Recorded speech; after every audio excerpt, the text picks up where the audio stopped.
ഇന്നത്തെ ട്രയാങ്കിളിൻ്റെ ഈ പരിപാടിയുടെ ഉദ്ഘാടകനും നമുക്കെല്ലാം പേരുകൊണ്ട് തന്നെ അറിയപ്പെടുന്ന, എല്ലാവരും ഒറ്റ വാക്കിൽ ഹരിദാസേട്ടൻ എന്ന് പറയുമ്പോൾ തന്നെ പ്രത്യേകിച്ച് പറയേണ്ട ആവശ്യമില്ല, എല്ലാവരാലും അറിയപ്പെടുന്ന ഒരു മഹത് വ്യക്തി കൂടിയാണ്.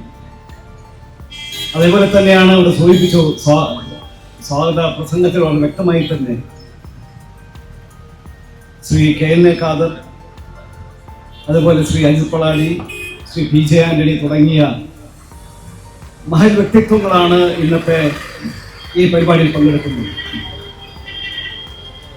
ട്രയാങ്കിൾ എന്നത് ഒരു സോഷ്യോ കൾച്ചറൽ ഓർഗനൈസേഷനാണ്. എന്തുകൊണ്ട് ഇത്തരത്തിലൊരു പരിപാടി കേരളത്തിൽ 5 സ്ഥലങ്ങളിലായി സംഘടിപ്പിച്ചു എന്ന് പറയുമ്പോൾ നമുക്കെല്ലാവർക്കും അറിയാം, മഹാത്മാഗാന്ധിയുടെ ആശയങ്ങൾ ഇന്ന് പലരോടും നാം സംസാരിക്കുമ്പോൾ അവർ പറയുന്നത്, മഹാത്മാഗാന്ധിയെ കുറിച്ച് സംസാരിക്കണമെങ്കിൽ പോലും അതിന് അത്തരത്തിൽ ആ വിഷയത്തിൽ സബ്ജക്റ്റിൽ കൂടുതൽ അറിവുള്ള ചില ആളുകളുണ്ട്, അവരെ വിളിക്കണമെന്ന് പറയുന്നു. അത്രമാത്രം ഇന്നത്തെ ചെറുപ്പക്കാർക്കിടയിൽ മഹാത്മാഗാന്ധിയെ കുറിച്ചുള്ള അറിവുകൾ കാലക്രമേണ കുറഞ്ഞു വരുന്നൊരു അവസ്ഥയിലേക്ക് നാം എത്തിയിരിക്കുന്നു. രാഷ്ട്രപിതാവിനെ കുറിച്ചുള്ള അറിവുകളിൽ നിന്ന് വളരെ തുലവും കുറഞ്ഞിരിക്കുന്ന എന്ന അവസ്ഥയിലേക്ക് നാം എത്തി നിൽക്കുന്നു. അപ്പൊ അതുകൊണ്ട് തന്നെയാണ് ഗാന്ധി ജയന്തി ദിനത്തിൽ ഗാന്ധി വിഭാവനം ചെയ്ത ഒരു ഗ്രാമ സ്വരാജിനെ കുറിച്ചുള്ള ആശയങ്ങൾ ജനങ്ങളിലേക്ക് എത്തിക്കേണ്ടത് നമ്മുടെ കടമയാണ് എന്ന് കൂടി കരുതിക്കൊണ്ടാണ് ഇന്ന് ഒക്ടോബർ 2 ഗാന്ധി ദിനത്തിൽ ഇത്തരത്തിൽ കേരളത്തിലുടനീളം 5 സ്ഥലങ്ങളിൽ ഞങ്ങൾ ഇത്തരത്തിലൊരു പരിപാടി വെച്ചിട്ടുള്ളത്. രാവിലെ എറണാകുളത്ത് ആ പരിപാടി, അതിൽ ശ്രീ ബെന്നി ബെഹനാൻ MP പങ്കെടുത്തിരുന്നു. അതുപോലെ മറ്റ് ഒട്ടനവധി അനേകം അദ്ദേഹമാണ് അത് ഉദ്ഘാടനം ചെയ്തത്. വിവിധ മേഖലകളിലുള്ള ഒട്ടനവധി ആളുകൾ പങ്കെടുത്തുകൊണ്ട് എല്ലാവരിലേക്കും ഈ സന്ദേശം എത്തിക്കുക എന്നതാണ് ഇന്നത്തെ ഈ പരിപാടി കൊണ്ട് ഉദ്ദേശിക്കുന്നത്. മാത്രമല്ല, നേരത്തെ അവിടെ സൂചിപ്പിച്ചു, ഈ ആശയം പറഞ്ഞപ്പോൾ തന്നെ പലർക്കും ഒരു പ്രശ്നം ഉണ്ടായിരുന്നു. നമ്മൾ ഗാന്ധി ജയന്തി ദിനത്തിൽ ഒരു കറുത്ത വസ്ത്രം ധരിക്കുന്നത് ശരിയാണോ എന്ന ചോദ്യം ഞങ്ങളെ കമ്മിറ്റിക്കകത്തുള്ള മെമ്പേഴ്സിൽ നിന്ന് വന്നിരുന്നു. അപ്പൊ ഞാനതിന് വളരെ വ്യക്തമായ ഒരു മറുപടി പറഞ്ഞതാണെങ്കിൽ, ഇന്ന് നമുക്കെല്ലാവർക്കും അറിയാം, UPA ഗവൺമെന്റ് കാലത്ത് ഇവിടെ നഗരപാലിക ബിൽ അവതരിപ്പിച്ചു. ഗ്രാമസ്വരാജ് എന്ന ആശയം താഴെത്തട്ടിലേക്ക് കൊണ്ടുവന്ന് നടപ്പിലാക്കുന്നതിന് വേണ്ടി തീരുമാനമെടുത്തെങ്കിലും പിൽക്കാലത്ത് പല ഗവൺമെന്റുകളും അതിൽ നിന്നെല്ലാം പിന്മാറിക്കൊണ്ട് പല വ്യക്തമായ പല ഡിപ്പാർട്ട്മെന്റുകളും അതിൽ നിന്ന് മാറ്റിയെടുത്തുകൊണ്ട് സർക്കാരിലേക്ക് തന്നെ തിരിച്ചു കൊണ്ടുപോയി. ഒരുപക്ഷെ ഗ്രാമസ്വരാജ് ശരിയായ രീതിയിലൂടെ നടപ്പിലാക്കുകയാണെങ്കിൽ കേരളത്തിൽ 11 12 മന്ത്രിമാരുടെ ആവശ്യങ്ങൾ മാത്രമേ ഉള്ളൂ. അത്രയധികം അധികാരം ജനങ്ങളിലേക്ക് എത്തിക്കുന്ന ഒരു അവസ്ഥയിലേക്കായിരുന്നു ഗ്രാമസ്വരാജ് എന്ന ആ സംവിധാനം നിലവിൽ വരേണ്ടതുണ്ടായിരുന്നത്. എന്നാൽ അതിന് മാറ്റം വന്നിരിക്കുന്നു. അതിലൊന്നാണല്ലോ എക്സൈസ് ഡിപ്പാർട്ട്മെന്റ്. അത് 100 ചില്ലാനം ബാറുകൾ ഉണ്ടായിരുന്ന 1000-ഓളം ബാറുകളിലേക്ക് എത്തിയിരിക്കുന്നു. അതെല്ലാം ഗവൺമെന്റിലേക്ക് തിരിച്ചെടുത്തു. ഒരു ഉദാഹരണം പറയുന്നത് മാത്രമേ. ഗ്രാമസ്വരാജിന്റെ ശരിയായ നിലയ്ക്കെല്ലാം നടപ്പിലാക്കണമെങ്കിൽ നമുക്കെല്ലാവർക്കും അറിയാം, ലോകസഭ എന്ന് പറയുന്നത് ദേശീയ തലത്തിൽ നിയമനിർമ്മാണ സഭയാണ്. നിയമസഭ എന്ന് പറയുമ്പോൾ അത് സംസ്ഥാനങ്ങൾക്ക് നിയമനിർമ്മാണത്തിനുള്ള സഭയാണ്. ഗ്രാമസഭ പക്ഷേ ഈ മറ്റ് 2 സഭകളിലും അവിടെ റെപ്രസെന്റേഷനാണ് വരുന്നത്.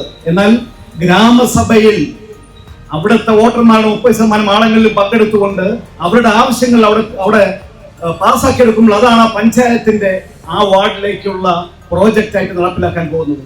എന്നാൽ ഇവിടെ പങ്കെടുക്കുന്ന നമ്മളിൽ പലരും ഇത്തരത്തിൽ ഗ്രാമസഭകളിൽ പങ്കെടുക്കുന്നില്ല എന്നുള്ളൊരു യാഥാർത്ഥ്യമാണ്. അതോടൊപ്പം തന്നെ പങ്കെടുക്കുന്ന വാർഡ് മെമ്പർ ഉണ്ടായിരിക്കും, പഞ്ചായത്ത് പ്രസിഡന്റ് ചിലപ്പോൾ ഉണ്ടാവും, അല്ലെങ്കിൽ വൈസ് പ്രസിഡന്റ് ആയിരിക്കും, അല്ലെങ്കിൽ ആരെങ്കിലും കമ്മിറ്റി മെമ്പേഴ്സ് ഉണ്ടായിരിക്കും. 30% പോയി 5% പോലും ആളുകൾ പങ്കെടുക്കുന്നില്ല. എന്നിട്ട് തൊഴിലുറപ്പുകാരെ കൊണ്ടും അതേപോലെ തന്നെ മറ്റുള്ള പല ആളുകളെ കൊണ്ടും കുടുംബശ്രീ പദ്ധതി കുടുംബശ്രീയിലുള്ള ആളുകളെ കൊണ്ട് അല്ലെ ആശാവർക്കന്മാരെ കൊണ്ടെല്ലാം അവർ വീടുകളിൽ പോയി ഒപ്പിട്ടുകൊണ്ടാണ് ഇത്തരത്തിലുള്ള പ്രോജക്റ്റുകൾ പലതും ആ വാർഡിലേക്ക്, ആ വാർഡ് സഭയിൽ പോലും ഉണ്ടാക്കിയെടുക്കുന്നത്. അപ്പൊ ഗ്രാമസഭയുടെ മുഖ്യമായ ഒരു ഗാന്ധിജി വിഭാവനം ചെയ്ത ആ ഗ്രാമ സ്വരാജ് എന്ന ആശയത്തിൽ വെള്ളം ചേർത്തുകൊണ്ട് നടപ്പിലാക്കുന്നതിൽ വീഴ്ച വരുത്തിക്കൊണ്ടാണ് നാം മുന്നോട്ട് പോകുന്നത്. അതുകൊണ്ട് തന്നെ ജനങ്ങളിലേക്ക് ഇത്തരത്തിൽ ഈ ഗ്രാമസഭകൾ പുനർനിർമ്മിക്കേണ്ടതുണ്ട്. അതിലേക്കാണ് നാം മുന്നിട്ടിറങ്ങേണ്ടത്. നമുക്ക് ഓരോരുത്തർക്കും നമ്മുടെ ആവശ്യങ്ങൾ പറയാൻ കഴിയുന്ന ഒരു സഭയാണ്, നമുക്ക് എല്ലാവർക്കും റെപ്രസെന്റേഷനുള്ള ഒരു സഭയായി അത് മാറുന്നു എന്നതിലേക്ക് ആശയം ജനങ്ങൾക്ക് എത്തിക്കുക എന്നുകൂടി ഇന്നത്തെ ഇതിന്റെ ഉദ്ദേശമാണ്. മാത്രമല്ല, ഇത്തരത്തിൽ എന്തുകൊണ്ട് ഇങ്ങനെ സംഭവിക്കുന്നു എന്ന് നാം ചിന്തിക്കേണ്ടതുണ്ട്. ഇന്നത്തെ കാലത്ത് യുവാക്കൾ അരാഷ്ട്രീയവാദത്തിന്റെ ഭാഗമായി മാറിയിരിക്കുന്നു. അവർക്ക് രാഷ്ട്രീയത്തിൽ യാതൊരു വിധത്തിലുള്ള താല്പര്യങ്ങളുമില്ല. മുൻകാലിൽ നിന്ന് അപേക്ഷിച്ച് ഇപ്പോൾ ഏത് പാർട്ടികളിൽ ഏത് പരിപാടി വെച്ചാലും അവിടെ ആള് കൊണ്ടുവരണമെങ്കിൽ പോലും, ഇപ്പൊ ഇന്നത്തെ ഒരു റിപ്പോർട്ടുണ്ട്, DYFIയുടെ ആലപ്പുഴയിലെ സമ്മേളനം അവർ ഇന്നലെ നടത്താൻ 80 പേര് പ്രതിനിധികൾ എത്താതെ 20 പേരെത്തിയപ്പോൾ ആ സമ്മേളനം വേണ്ട എന്ന് വെച്ചു എന്ന് പോലും. അത്തരത്തിൽ DYFI സംഭവിച്ചുവെങ്കിൽ അരാഷ്ട്രീയവാദം ഇന്ന് നമ്മെ പിടികൂടിയിരിക്കുന്നു. അപ്പൊ രാഷ്ട്രീയത്തിലേക്ക് തിരിച്ചു കൊണ്ടുവരേണ്ടത്, നമ്മുടെ കടമ നിർവഹിക്കേണ്ടത് എങ്ങനെയാണെന്ന് ബോധവൽക്കരണത്തിന്റെ ഒരു അനിവാര്യ ഘട്ടത്തിലേക്ക് നാം എത്തിയിരിക്കുന്നു എന്ന് കൂടി മനസ്സിലാക്കേണ്ടതുണ്ട്. ഇവിടെ ഗാന്ധിജി തന്നെ അദ്ദേഹത്തെ കുറിച്ച് സ്വയം വിലയിരുത്തിക്കൊണ്ട് അദ്ദേഹം നടത്തിയ ചില ആശയങ്ങളുടെ ഭാഗമായി നാം നല്ല പൗരനാവണോ അതോ നല്ല മനുഷ്യനാവണോ എന്ന ചോദ്യം ഉയർത്തിയിട്ടുണ്ട്. അദ്ദേഹം തന്നെ പറഞ്ഞിട്ടുണ്ട്, നല്ല പൗരനാവണമെങ്കിൽ ഭരണഘടനയുടെ നിയമങ്ങൾ കൃത്യമായി അനുസരിച്ച് ജീവിച്ച് മുന്നോട്ട് പോകുന്ന ഒരുത്തിന് മാത്രം നല്ല പൗരനാവാൻ പറ്റുള്ളൂ. പക്ഷേ അല്ലാത്തവർക്ക് നല്ല മനുഷ്യനാവുന്ന നല്ലൊരു മനുഷ്യനാണെന്ന് പറഞ്ഞു. അപ്പൊ അതിനെക്കുറിച്ച് പറഞ്ഞപ്പോൾ അദ്ദേഹത്തിന്റെ മറ്റൊരു ഭാഗത്ത് അദ്ദേഹം സൂചിപ്പിച്ചിട്ടുണ്ട്, കോടതികളിൽ പോലും അദ്ദേഹം പറഞ്ഞിട്ടുണ്ട്, ഭരണഘടനാ ലംഘനം നടത്തുന്ന ഒരു വ്യക്തി കൂടിയാണ് ഞാൻ എന്ന് പറഞ്ഞിരിക്കുന്നു. അപ്പൊ എനിക്ക് പറയാനുള്ളത്, ഈ കറുത്ത വസ്ത്രം ധരിച്ചത് ഒരു ഭരണഘടനാ ലംഘനമായി പലരും അന്ന് സൂചിപ്പിച്ചപ്പോൾ എനിക്ക് പറയാനുള്ളത്, ഗാന്ധിജി അന്ന് മുന്നോട്ട് വെച്ച ആശയം ആ ഭരണഘടനാ ലംഘനമാണെങ്കിൽ അത് ഏറ്റെടുത്തുകൊണ്ട്, അന്നത്തെ ഭരണഘടന എന്ന് പറയുന്നത് ബ്രിട്ടീഷ് രാജിന്റെ ഭരണഘടനയായിരുന്നു, അതിനെതിരെയാണ് ഗാന്ധിജി ശബ്ദമുയർത്തിയത്. അപ്പോ അതുപോലെ തന്നെ ഇന്ന് ട്രയാങ്കിൾ അത്തരത്തിൽ നമ്മൾ ഭരണഘടനയ്ക്കെതിരല്ല, പക്ഷെ അത് നടപ്പിലാക്കുന്ന വിധത്തിൽ അതിന് വെള്ളം ചേർക്കുന്നതിനെതിരാണ് എന്ന് സൂചിപ്പിക്കുന്നതിന് വേണ്ടിയാണ് ഇന്നത്തെ ഈ ഭരണവർഗത്തോട് കൃത്യമായി തുറന്നു പറയുകയാണ്, കറുപ്പിനോട് വെറുപ്പുള്ളവരോട് പോലും ഞങ്ങൾ ഈ പ്രതിഷേധം ഇവിടെ ഇന്ന് ഈ വസ്ത്രധാരണത്തിലൂടെ നിങ്ങളെ അറിയിക്കുകയാണ്. മാത്രമല്ല, വ്യത്യസ്തമായ ഒരു മാറ്റമാണ് ഇതിലൂടെ കൊണ്ടുവരേണ്ടത്. കേരളം മാറേണ്ടതുണ്ട്. ആര് മാറ്റും? എങ്ങനെ മാറ്റും? മാറണമെങ്കിലും മാറ്റണമെങ്കിലും ആരെങ്കിലും ഇതിന് തുടക്കം കുറിക്കണം. ഇന്ത്യയിൽ ആദ്യമായി ഗാന്ധി ജയന്തി ദിനത്തിൽ ഇത്തരത്തിൽ കറുത്ത വസ്ത്രങ്ങൾ ധരിച്ചുകൊണ്ട്, എന്നാൽ ഗാന്ധിയെ പൂർണ്ണമായി ഉൾക്കൊണ്ടുകൊണ്ട് തലയിൽ ഈ തൊപ്പി ധരിച്ചുകൊണ്ട് ഞങ്ങൾ ഇന്ന് ഒരു തുടക്കം കുറിക്കുകയാണ്. ഈ തുടക്കം ഇവിടെ നിർത്താൻ പോകുന്നില്ല, ഇത് മുന്നോട്ട് തന്നെ പോകും. ഇത്തരത്തിലുള്ള പ്രവർത്തനങ്ങളുമായി മുന്നോട്ട് തന്നെ സഞ്ചരിക്കാൻ തന്നെയാണ് ഞങ്ങൾ തീരുമാനിച്ചിരിക്കുന്നത്. ജനങ്ങളെ ബോധപൂർവം അവർക്ക് ഈ ഗ്രാമ സ്വരാജിനെ കുറിച്ച് കൃത്യമായിട്ടുള്ള ബോധമുണ്ടാക്കി ജനങ്ങളെ സംഘടിപ്പിച്ചുകൊണ്ട് മുന്നിലേക്ക് കൊണ്ടുവന്നുകൊണ്ട് കേരളത്തിൽ ഒരു മാറ്റം ഉണ്ടാക്കുക എന്നാണ് ഞാൻ ഇതുകൊണ്ട് ഉദ്ദേശിച്ചിരുന്നത്. നമുക്കിന്ന് മനസ്സിലാക്കേണ്ട ചില, ഞാൻ ദീർഘിപ്പിക്കുന്നില്ല, വളരെ ഏറ്റവും നല്ല ഈ കാര്യത്തിൽ എന്നേക്കാൾ നന്നായി പറയാൻ കഴിയുന്ന നല്ല പ്രാസംഗികരാണ് ഉപയോഗിക്കുന്നവരെല്ലാം, അതുകൊണ്ട് ഞാൻ ദീർഘിപ്പിക്കുന്നില്ല. നമ്മുടെ ഇന്നത്തെ സാമാജികരെ കുറിച്ചോ അല്ലെങ്കിൽ ഒരു കൗൺസിലറെ കുറിച്ചോ നാം നോക്കുകയാണെങ്കിൽ, അവർ ഒരു ഇലക്ഷന് മുമ്പ് നിൽക്കുമ്പോൾ അവരുടെ ആസ്തി എന്തായിരുന്നു, എന്നാൽ അതിനുശേഷം 5 കൊല്ലം അവർ കൗൺസിലറോ അല്ലെങ്കിൽ MLA അല്ലെങ്കിൽ MP അല്ലെങ്കിൽ മറ്റൊരു മന്ത്രിയുമായി കഴിഞ്ഞാൽ അവരുടെ ആസ്തി എന്താണെന്ന് നാം നോക്കേണ്ടതുണ്ട്. ഇവിടെ മഹാത്മാഗാന്ധിയുടെ സബർമതി ആശ്രമത്തിൽ പോവുകയാണെങ്കിൽ നമുക്ക് കാണാൻ കഴിയും അദ്ദേഹത്തിന്റെ ഒഫീഷ്യലായിട്ടുള്ള റൂം.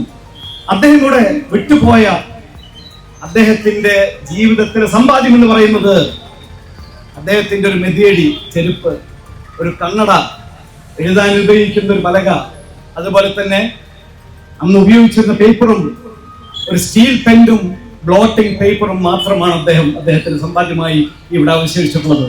നമ്മുടെ സാമാജികരോ അല്ലെങ്കിൽ അതുപോലുള്ള ആളുകളോ അവരുടെ ഈ പറയുന്ന ഒരു അധികാരത്തിൽ നിന്ന് തുടങ്ങുന്നതിനും അവസാനിക്കുന്നതും പിന്നീടുള്ളത് നമുക്ക് എന്താണെന്ന് പറയാൻ തന്നെ ഞാൻ വിശദീകരിക്കുന്നില്ല. നമുക്ക് എല്ലാവർക്കും അറിയാം. അഴിമതിയിൽ മുങ്ങിക്കിടക്കുന്ന അത്തരത്തിൽ എനിക്ക് ജയിച്ചതിന് ശേഷം വേണം എന്തെങ്കിലും സമ്പാദിക്കാൻ എന്ന് പറഞ്ഞു വരുന്ന അത്തരം ആളുകളിലേക്ക് വെളിച്ചം വീശുന്ന, ജനങ്ങൾക്ക് ബോധവാന്മാരാക്കുന്ന മാറ്റം കൊണ്ടുവരുന്നതിന് കൂടി വേണ്ടിയാണ് ഞങ്ങൾ ഇത്തരത്തിലുള്ള പരിപാടികളുമായി മുന്നോട്ട് വന്നിരിക്കുന്നത്. ഞാൻ ദീർഘിപ്പിക്കുന്നില്ല. ഇവിടെ ഇന്നത്തെ ഈ തുടക്കം നിങ്ങളുടെ എല്ലാവരുടെയും സഹായത്തോടു കൂടി നമുക്ക് ഏറ്റെടുക്കേണ്ടതുണ്ട്. യുവാക്കളെ അണിനിരത്തിക്കൊണ്ട് ഈ മാറ്റത്തിന് വേണ്ടി മുന്നിലേക്ക് അവരെ കൊണ്ടുവരുന്നതിന് വേണ്ടി നാം എല്ലാം ഒന്നിച്ചു നീങ്ങാൻ കഴിഞ്ഞാൽ ഒരു സംശയം വേണ്ട, കേരളം മാറുക തന്നെ ചെയ്യും, നമുക്ക് മാറ്റാൻ കഴിയും എന്ന് പറഞ്ഞുകൊണ്ട് ഞാൻ ഇത് വാക്കുചെലുക്കുന്നു.